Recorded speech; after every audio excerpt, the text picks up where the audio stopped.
ये कहानी ऐतिहासिक तथ्यों और रचनात्मक कल्पना का मिश्रण है। इतिहास में कुछ युद्ध तलवारों से नहीं, संन्यास से लड़े जाते हैं। जब राजाओं की सेनाएं मौन थी, तब महाकाल के लाडलों ने रणभेरी फूकी। 1757 भारत की पवित्र धरती पर विनाश का साया मंडरा रहा था। अहमद शाह अब्दाली वो सिर्फ एक आक्रमणकारी नहीं था, वो एक संदेश था। जहां वो जाता लोग भागते नहीं थे, वे बिखर जाते थे। उसकी सेना संख्या में नहीं, निर्दयता में विशाल थी। घोड़े ऐसे दौड़ते थे मानो धरती उनकी दुश्मन हो। अहमद शाह अब्दाली मथुरा, वृंदावन लहूलुहान हो चुके थे।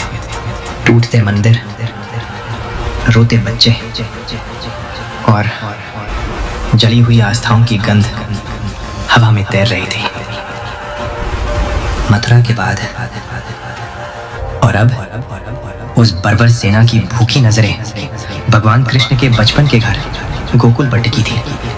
उनका इरादा साफ था, लूट, विनाश और अपमान।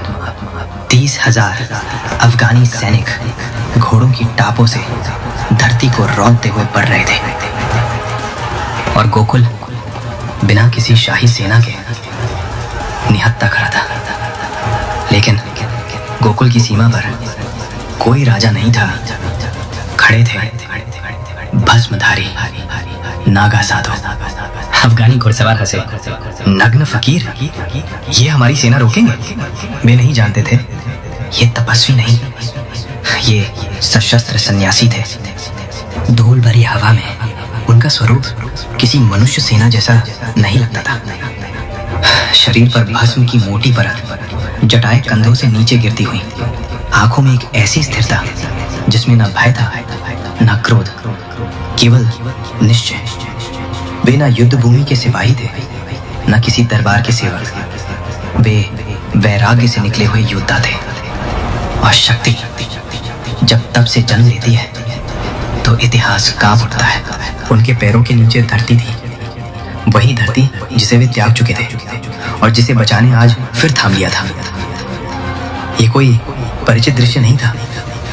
नग्न देह, भस्म से ढका शरीर और हथियार थामे ऐसे पुरुष जिनकी आंखों में जीवन की आस नहीं, केवल उद्देश्य था। अगले ही क्षण हर हर महादेव! यमुना के तट कांप उठे। न ढाल न कवच, सिर्फ महादेव का नाम और मृत्यु को उत्सव मानने वाले योद्धा। ये युद्ध सामान्य नहीं था, ये अघोर का तांडव था। त्रिशूलों की फुर्ती, मृत्यु से निर्भय चेहरे और ऐसा साहस जिसने हजारों की सेना को भ्रमित कर दिया। 40,000 की सेना, जिन आंखों ने कभी खौफ नहीं देखा था, आज उनमें दहशत थी। उन्हें समझ आ गया कि इनका सामना इंसानों से नहीं, स्वयं काल से हुआ है। शाम का समय, धूल बैठ रही है। बची खुची अफगानी सेना अपनी जान बचाकर भाग रही है।